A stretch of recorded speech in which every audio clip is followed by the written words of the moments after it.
चलो आज चालू करीशू अर्थसूचक अंको એટલે કે અર્થસૂચક અંકો એટલે બીજું નામ કે સાર્થક અંકો। હવે જો આની વ્યાખ્યા પ્રમાણે કહીશું ને કે હંમેશા ચોક્કસ અને પરિશુદ્ધ હોવા જોઈએ। માપનની આપણે વાત કરીએ છીએ, પરિશુદ્ધતાના સંદર્ભમાં એ બધું કામ કરવાનું છે। ટૂંકમાં એવું કહે છે, આનો શોર્ટ એન્ડ સ્વીટ અર્થ બહુ સરસ સમજો કે તમે બે અવલોકન લીધા, એ બંને અવલોકન એકબીજાની જેટલા નજીક હોય એટલો અર્થસૂચક અંક કહેવાય। એટલે કે એ તમારું અવલોકન સારામાં સારું કહેવાય। એનો કહેવાનો મતલબ એ છે, તમને ચોપડીમાં એમાં ઉદાહરણ બી આપ્યું છે, બરાબર, કે ભાઈ એક વ્યક્તિ, બરાબર, એનું પરિણામનું સાચું મૂલ્ય, ધારો કે પરિણામનું સાચું મૂલ્ય 2 છે, એ વ્યક્તિના પરિણામનું સાચું મૂલ્ય કેટલું છે? 2 છે। સમજો, હવે મારી પાસે અહીંયા એક પરિણામ છે, એનું મૂલ્ય 2 છે, મેં પ્રેક્ટિકલ કર્યું। હવે ધારો કે તમે કોઈ એ વિદ્યાર્થી પ્રેક્ટિકલ કરે છે, બરાબર, અને પહેલા એનું મૂલ્ય આવે છે 1.95 અને બીજા પ્રેક્ટિકલનું મૂલ્ય એટલે એનું એ જ પ્રયોગ એને પણ બીજી વાર રીડિંગ લે છે ત્યારે 1.93 આવે છે, બરાબર। બીજો બી પ્રેક્ટિકલ કરે છે, એનું મૂલ્ય આવે છે 1.94 અને 2.05। સી છે એ પ્રેક્ટિકલ કરે છે, એનું મૂલ્ય આવે છે 1.99। આવી રીતે મૂલ્ય આવે છે, સમજો। તો હવે પહેલા આનો સરેરાશ કાઢો। સરેરાશ મને ખબર છે, હું તમને સમજાવું, પણ એના કરતા આ સહેલું છે। આ બંનેની સરેરાશ કાઢો એટલે 3 પોઈન્ટ લગભગ જો ને ભાગ્યા 2 8 9 દુ 18 આટલો, બરાબર, અને 2.88 જેવું આવે, બરાબર। એટલે 2 ભાગ્યા 2 કરો એટલે નિયરલી ઇક્વલ ટુ 1.94 થાય। એવી રીતે આનું કરો તો ટોટલ મારીને કરો તો 1.995 થાય, બરાબર, અને આનું કરો તો 2.2 છે। તો હવે તમને એમ થાય કે સૌથી પહેલું મૂલ્ય આ છે, આ નજીક છે, આ બીજું આવવું જોઈએ અને આ ત્રીજું આવવું જોઈએ, કારણ કે આપણું રીડિંગ કેટલું છે? 2। પણ ના, એવું ના જોવાય। પહેલું તો સાચું કે આ બંને વચ્ચેનો ફેર કેટલો આવ્યો? 0.02। કેટલો ફેર આવ્યો બે વચ્ચે? 0.02। અહીંયા બી ફેર કેટલો આવ્યો? 0.02। પણ અહીંયા ફેર કેટલો આવ્યો? 0.09। ખબર પડે છે? તો આ બંને હજુ સાચા કહેવાય, પણ આ કેવું કહેવાય? ખોટું। હવે તમને એમ થશે, હવે બીજું કે આ બંનેમાં કયું સાચું? તો એની એવરેજ 2 આવી એટલે આ સાચું। એટલે તમે કોઈ બી રીડિંગ લો તો એટલું આમાં તમને જે કહે છે નહીં ખબર પડે, હું કહું અહીંયા જોજો, ચોપડી મુજબ જતા જ નહીં, એ ચોપડી આમાં નહીં ખબર પડે। તમે જે બેનું રીડિંગ લીધું એ બેનું રીડિંગમાં નજીક કયું છે? આ છે। પણ જો સમજો, બીજું બી તમને કહું કે ધારો કે તમે 2.05 ને બીજું 1.95 આવ્યું અને આની સરેરાશ કેટલી આવી? 2। તો આ બી ખોટું જ કહેવાય, કારણ કે બે રીડિંગ વચ્ચે 1.1 નો ફેર ના આવે આટલો બધો। સમજી ગયા? ટૂંકમાં એટલે આ પહેલો નંબર આવે, આ બીજો આવે ને આ ત્રીજો આવે। સમજ પડી કે ના પડી? ડિફરન્સ બહુ હોવો જોઈએ નહીં। ટૂંકમાં એને આપણે કયા અંકો કહેવાય છે? પરિશુદ્ધ અથવા તો અર્થસૂચક અંક કહેવાય છે, બરાબર। એટલે કે પોઈન્ટ પ્લસ ઓર માઇનસ 1 કેટલો ફેર આવે? Point plus or minus 1। જેમ કે જો 11.2 છે તો 11 જે છે એ કયું છે? આ જે છે નિશ્ચિત છે, અને આ જે અંક છે એને શું કહેવાય? અનિશ્ચિત। કયો અંક કહેવાય? અનિશ્ચિત। તો કહેવાનો મતલબ શું છે કે જો કોઈ સમય જે પ્લસ ઓર માઇનસ 1 છેલ્લો અંક હોય ને, આ લાસ્ટમાં પ્લસ ઓર માઇનસ 1 લેવાય, એનાથી વધારે બહુ ફેરફાર થાય નહીં। હવે આને શું કહેવાય? અર્થસૂચક। હવે આ અર્થસૂચક અંક નક્કી કરવા માટે કેટલાક નિયમો છે, સમજો। હવે જો નિયમો બી તમને ચોપડીમાં બહુ બોર્ડ આપ્યા છે, બરાબર, પણ હું તમને સહેલા નિયમો સમજાવું, તમારું દિલ ગાર્ડન થઈ જશે। જો સમજો, મારો નિયમ પ્રમાણે, મારો પોતાનો નિયમ, પોઈન્ટ પહેલા જેટલા બી હોય, પોઈન્ટ પછી જેટલા બી હોય, બધા સૂચક અંકો કહેવાય। ખાલી પોઈન્ટની શરૂઆત આવી રીતે ના થવી જોઈએ। જો આવું થાય તો અર્થસૂચક અંક કયો કહેવાય? એક જ કહેવાય, બરાબર। એટલે હવે તમને ચોપડી પ્રમાણે જો કે બધા જ શૂન્યના અંક અર્થસૂચક છે। જેમ કે ધારો કે 285 છે તો આમાં અર્થસૂચક અંક કેટલા આવે 3, કારણ કે આમાં પોઈન્ટ આપ્યું જ નથી, સમજો બરાબર. પણ 0 0 3 છે આ કીધું, તો આમાં અર્થસૂચક અંક કેટલો આવે 3, એટલે 3 એક જ, એટલે સંખ્યા 1, અને આમ કેટલો થાય 1 જ. ના ખબર પડી? આમાં 1 2 ને 3 3 અર્થસૂચક આવે, પોઈન્ટ છે જ નહીં. આમાં 0.03 છે. આનો મતલબ શું થયો કે 0 અને આ 03, તો આ બે ગણવાના નહીં, પોઈન્ટ પહેલા છે એટલે આ એક જ ગણવાના. Is that clear? હવે ધારો કે તમને હજુ આમાં કહું 0.25 છે, તો આના અર્થસૂચક કેટલા આવે 2, આ નહીં ગણવાના. સમજ પડે છે હું શું કહું છું કે નહીં? સમજ પડી? એટલે શૂન્ય સિવાયના અર્ધસૂચક અંક ગણવાના. પણ જો તમને કહી દઉં કે એટલું ધ્યાન રાખજો, 0.03 અર્ધસૂચક અંક એક જ છે, પણ ધારો કે 0.0052, તો ચલો આમાં કેટલા આવે તો 2 છે. 0.0047 કેટલા આવે 2 છે. હું સમજ પડે હું શું કહેવા માંગુ છું? પોઈન્ટ આંક પહેલા જો હોય અને ગમે તેટલા મીંડા કે પોઈન્ટ એ લેવાય નહીં. પણ ધારો કે 0.0407, તો આમાં અર્થસૂચક અંક કેટલા આવે? તો આમાં અર્થસૂચક અંક આ બે નહીં ગણવાના, આ ગણો કેટલા આવે 3, તો આ તો 0 ગણાય. સમજ પડી? પણ 0.00 નો 0 ગણાય નહીં, બરાબર. જેમ કે બે અંકો, હવે સમજો 2.005 છે, તો આમાં અર્થસૂચક અંક કેટલા આવે 4. કેટલા આવે 4. તો હવે હું નિયમો ચોપડી પ્રમાણે જોઈએ તો બધા જ શૂન્ય સિવાયના અર્થસૂચક અંકો, બરાબર. ઉદાહરણ તરીકે 285 લીધા, 370 લો, 4 9 3 7, આ બધા આમાં 4 છે, તો આ બધાને શું કહેવાય? અર્ધસૂચક અંક કહેવાય, બરાબર. આમાં કેટલા 4 છે, આમાં કેટલા 3 છે, બરાબર. આ અર્ધસૂચક અંક પહેલો. બીજો, શૂન્ય સિવાયના અંકની આગળ શૂન્ય અંક અર્થસૂચક હોતો નથી. એટલે આ બધા શૂન્ય સિવાયના અંકની આગળ શૂન્ય, આ બધાના અર્થસૂચક અંકમાં ના ગણાય, આ બધા ના ગણાય. તો આમાં કેટલા આવે 2, મેં હમણાં કીધું. આમાં કેટલા આવે 2, બરાબર. આમાં કેટલા આવે 3, બરાબર. અને છેલ્લો ત્રીજો નિયમ કે શૂન્ય સિવાયના બે અંકોની વચ્ચે જો શૂન્ય અર્થસૂચક હોય તેને ગણતરીમાં લેવો પડે. જેમ કે આ વચ્ચે છે, લેવો પડે. આ વચ્ચે છે અને લેવો પડે. સમજ પડી? પણ કયો ના લેવાય? જો હવે તમે સમજી લો, આ પહેલો નિયમ 285 તો આવી ગયા, 476, બરાબર, 40, તો આમાં કેટલા અર્થસૂચક 2 3, આમાં કેટલા 2.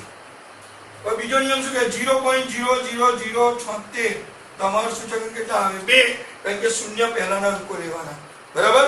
ચલો પછી એના પછી અહીંયા જે છે, ધારો કે 0.0022, તો અહીંયા કેટલા અંક આવે 2 છે. 0 આગળના ગણવાના નહીં, બરાબર. ત્રીજો નિયમ શું કહે છે? બે અંકની વચ્ચે શૂન્ય આવે તો ચાલે, જો હું સમજાવું એ રીતે. પણ બે અંકની પહેલા આવે ના ચાલે. એટલે જો બે આ સમજો 0.0404, તો આમાં સૂચક કેટલા આવે 3. 2.005, તો આમાં કેટલા આવ્યા 4. ટૂંકમાં પોઈન્ટ અને એની આગળના 0 ગણાય નહીં, બાકી બધા ગણાય. આવી રીતે ગણાય, આ રીતે ગણાય, આ રીતે ગણાય, આ રીતે ગણાય, બરાબર. હવે ચોથો નિયમ કે સંખ્યાની જમણી બાજુના છેડા પર જો શૂન્ય હોય તો એને અર્ધસૂચક અંક ગણાય. જમણી બાજુના છેડા પર, જમણી બાજુના છેડે ગણાય. જેમ કે સમજો તમને આવું કીધું છે, તો આ જમણી બાજુ કે આનો અર્ધસૂચક અંક કેટલો આવે 3. ખબર પડે છે? જે દશાંશ ચિહ્નની ટૂંકમાં કઈ બાજુ હોય? જમણી બાજુ. ડાબી બાજુના ગણાય નહીં, એ બી આગળ ના ગણાય. જો સમજો, આને ડાબી બાજુ કહેવાય, આમાં ના ગણાય. પણ આને ડાબી બાજુમાં આને આ બે ના ગણાય, આ ગણાય, બરાબર. એટલે છેલ્લો અંક છે એની ડાબી બાજુનો ગણાય નહીં, બરાબર. બીજું, પરંતુ શૂન્ય સિવાયની જમણી બાજુ હોય તો શૂન્ય અર્થસૂચક અંક નથી, બરાબર. 100, તો 100 માં એક જ અર્થસૂચક, આ બી એનું અપવાદ છે. ચોક્કસ અંકને અનંત સંખ્યાના અર્થસૂચક અંકો હોય છે. ઉદાહરણ તરીકે 2 દડા છે અથવા 20 ઈંડા, તો આમાં અર્થસૂચક અંક અનંત છે. કેમ? કારણ કે આ ચોક્કસ અંક છે, તમને અનંત અંક સુધી દર્શાવી શકાય. જેમ કે 2 છે, તો 2 ને કેવી રીતે દર્શાવાય? 2.00000, પછી આમ આમ દર્શાવી શકાય, જેટલા લખવાય. બરાબર છે? બોલો. એટલે વૈજ્ઞાનિક સંકેત પદ્ધતિમાં લખવામાં આવે ત્યારે 1 થી 10 અંકોની વચ્ચે અર્થસૂચકની સંખ્યા આવે છે. જેમ કે 4 પોઈન્ટ, જો ધારો કે આવું છે 4.01 ગુણ્યા 10 ની 2 ઘાત, તો આમાં કેટલા આવ્યા? 3 અર્થસૂચક અંક છે. બરાબર છે? ચલો આમાં 8.256 ગુણ્યા 10 ની 6 ઘાત, પણ આપણે કેટલા લેવાના? 4. કેટલા આવે અર્થસૂચક અંક? 4. આટલે સુધી ક્લિયર? હવે આના પછી છે અર્થસૂચક અંકોનો સરવાળો. અર્થસૂચક અંકોનો સરવાળો કે સરવાળો. ધારો કે મારી પાસે 12.56 છે, સમજો. એક છે 12.56, બીજો 24.0 છે, અને ત્રીજો બરાબર 3.044 છે. તો હવે બુદ્ધિનો સવાલ, જો તમને કહી દઉં આનો સરવાળો કરવાનો. બે આ તો હવે નાના છોકરાને આવડે, સમજો કેવી રીતે કરાય. ધારો કે અહીંયા આગળ જો 1 બિંદુ, કેટલા અંક છે? વધારે વધારે પોઈન્ટ બે કેટલા અંક છે? 1 2 3. અહીંયા 2 છે એટલે ઉમેર 3, અહીંયા 3 થઈ ગયા. ટૂંકમાં 3 પોઈન્ટ કરવા માટે જે સૌથી વધારે એમ કરવા માટે જોવાનું. હવે આપણે એને ટોટલમાં, ચલો શું થશે? 4 ના 4, 6 4 10 ની 0 વધી 1, 5 ને 1 6. બરાબર? ચલો અહીંયા 4 ને 3 7 ને 2 9 અને 39.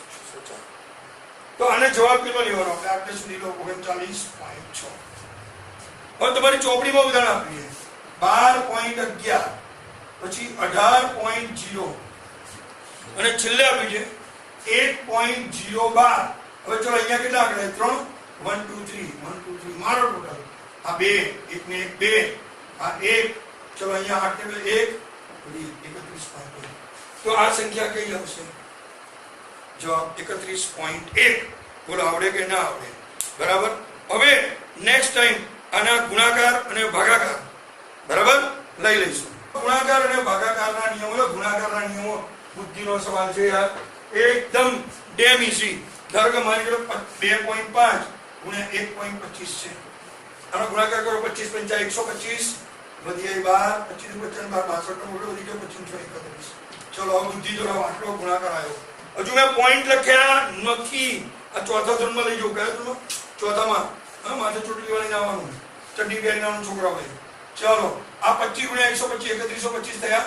હવે કેટલા આંકડા છે ગણો? પોઈન્ટ પછી કેટલા આંકડા છે? કુલ ગણો, કુલ ગણો, કુલ. આ 1 2 અને 3 કુલ 3 થયા. પાછળથી કાપી કાઢો 1 2 3 3.125. હવે આમાં બહુ શીખવાનું નહીં, બરાબર.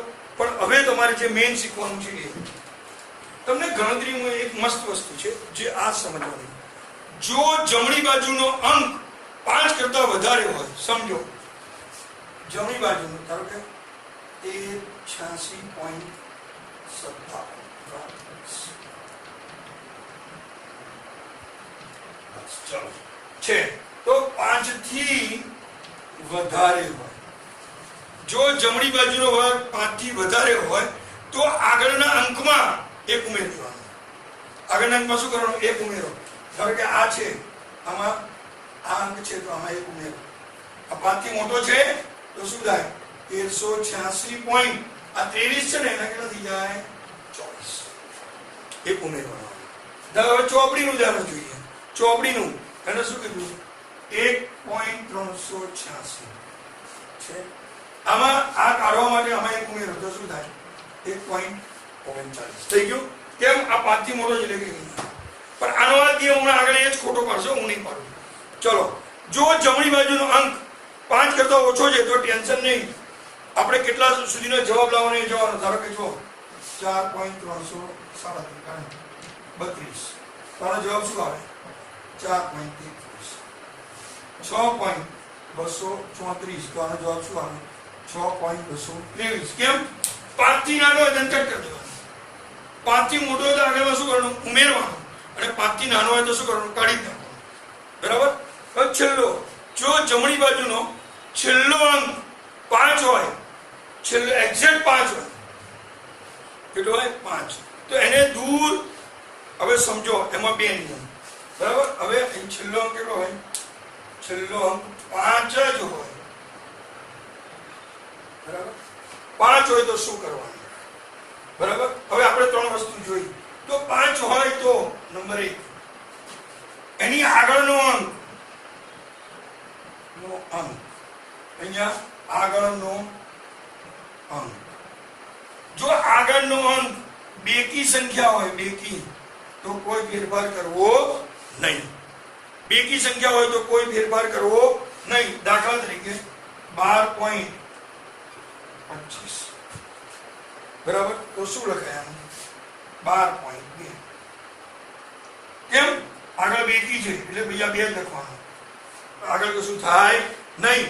પણ એકી હોત, ધારો કે 12 પોઈન્ટ, અહીંયા આગળનો બેકી એકી સંખ્યા હોય, એકી સંખ્યા, તો શું થાય? 12.35 છે. સમજો કેટલા? 12.35. તો આ એકી થયો આગળનો, અહીંયા થાય 12.4. સમજ પડી ગઈ? ફરી કહું છું, આપણે 3 વસ્તુ જોઈ, હું પહેલેથી સમજાવું. 3 વસ્તુ. એક, 5 થી વધારે હોય, 5 થી વધારે હોય ઉમેર દો આગળ, બરાબર. 5 થી વધારે, તો જો આ 5 થી વધારે આગળ ઉમેરો, 5 થી વધારે આગળ ઉમેરો. આ કર્યો 38 નો 39, અહીંયા એક ઉમેર્યો, 6 છે એટલે અહીંયા એક ઉમેરો. આમાં 7 હતો, 5 થી વધારે એટલે 3 ના 4 કરતા. ચલો એક કામ પૂરું. 5 થી ઓછો હોય તો એ છેલ્લો આગળ બાદ કરી નાખવાનો. કારણ કે 5 થી ઓછો 4 હતો, ગયો. આ 2 છે, ગયો 6.23, બરાબર. બોલો, સમજ પડે? અને 5 જ હોય તો એમાં પાછા 2 ભાગ. બેકી સંખ્યા હોય તો પછી આ 5 કાઢી નાખવાનો. જેમ કે 6.45,